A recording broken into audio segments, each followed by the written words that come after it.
کہ نبی کریم صلی اللہ تعالی علیہ وسلم نماز میں یہ دعا پڑھا کرتے تھے، اللہم انی اعوذ بک من عذاب القبر واعوذ بک من فتنۃ المسیح الدجال واعوذ بک من فتنۃ المحیا ومن فتنۃ الممات۔ اللہم انی اعوذ بک من المآسی والمغرب، اے اللہ میں عذاب قبر سے تیری پناہ میں آتا ہوں، میں مسیح دجال کے فتنے سے تیری پناہ میں آتا ہوں، زندگی اور موت کے فتنے سے تیری پناہ مانگتا ہوں،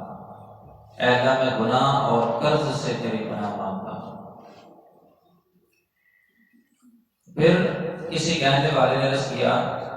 کہ یا رسول اللہ صلی اللہ علیہ وسلم، آپ قرض سے بہت زیادہ پناہ طلب کرتے ہیں کہ یا اللہ میں قرض کے بوجھ سے تیری پناہ مانگتا ہوں، میں کسی کا مقروض نہ بنوں، آخر یہ قرض کی دعا کثرت سے کیوں مانگتے ہیں؟ تو آپ صلی اللہ علیہ وسلم نے فرمایا کہ جب کوئی شخص مقروض ہوتا ہے تو بات کرتا ہے، تو جھوٹ بولتا ہے، وعدہ کرتا ہے تو اس کی خلاف ورزی کرتا ہے۔ یعنی قرض ایک خود بوجھ تو ہے نہیں، لیکن جو مقروض آدمی ہے وہ پھر ان دو گناہوں کے اندر عموماً پڑ جاتا ہے۔ آپ بھی کاروبار کرتے ہیں، لین دین کے معاملات کرتے ہیں، اللہ ماشاء اللہ نہ کئیوں کے اس چیز کے ساتھ تعلق ہے، وہ قرض لیتا بھی ہے، دیتا بھی ہے، لین دین کے معاملات کا سلسلہ چلتا رہتا ہے۔ لیکن یہ جو سرکار نے فرمایا کہ جب وہ بات کرتا ہے تو جھوٹ بولتا ہے، ایسا ہوتا ہے کہ انسان کے دل میں ہوتا ہے کہ یار وہ بندہ بار بار مجھ سے پوچھے لیکن مجھ سے پیسے نہیں بن پا رہے، حالانکہ اپنی جگہ ٹھیک ہوتا ہے، وہ باقی مجبور ہوتا ہے، اس سے پیسے بعض اوقات نہیں بن پا رہے ہوتے ہیں، ہر بندہ جھوٹا تھوڑی ہوتا ہے۔ لیکن کیا مطلب کہ اب اگلا بندہ جو ہے نا وہ اس نے قرض دیا ہوگا، اس نے تو اپنا مطالبہ کرنا ہے، لہٰذا یہ شخص پھر کیا کرے گا؟ جھوٹ بولے گا، یا اپنا فلاں مسئلہ بن گیا، یا وہ فلاں کاروبار کا مسئلہ بن گیا اور نقصان ہو گیا، فلاں مسئلہ بن گیا، مجبوری پڑ گئی، بیماری آ گئی، حالانکہ وہ ایسا ہوتا نہیں۔ تو قرض نے اس بندے کو جھوٹ بولنے پہ مجبور کر دیا۔ اسی طرح جب وعدہ کرتا ہے اس کی خلاف ورزی کرتا ہے، پتہ ہے اس بندے سے کہ ایک ہفتے تک پیسے نہیں بننے، پھر بھی بولتا ہے کہ چلو میں ایک ہفتے تک تمہیں کر دوں گا۔ تو قرض کے اگرچہ وہ ایک بوجھ ہے، اور پھر قرض کا دینے کا لینے کا جو معاملہ ہے اس کے اندر اگر بندہ شریعت و سنت کی پیروی کرے تو اس میں ایک عظیم اجر بھی ہے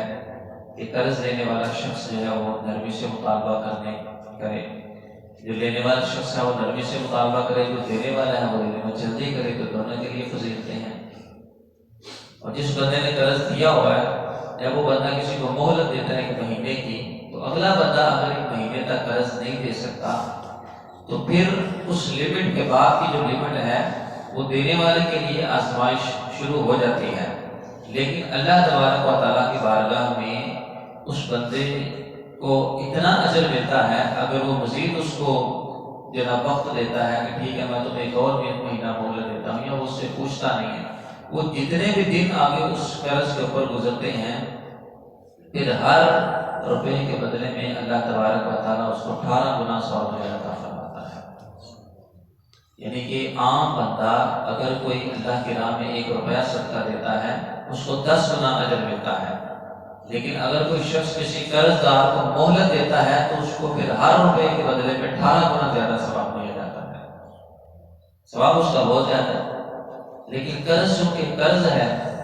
تو اس کی پھر یہ نحوست ظاہر ہوتی ہے کہ انسان جھوٹ بولنے پہ مجبور ہو جاتا ہے، انسان وعدہ کرتا ہے اس کے وعدہ خلافی کرتا ہے۔ اس لیے سرکار قرض سے زیادہ اللہ کی بارگاہ میں پناہ مانگا کرتے تھے کہ اللہ میں کسی کا مقروض نہ بنوں،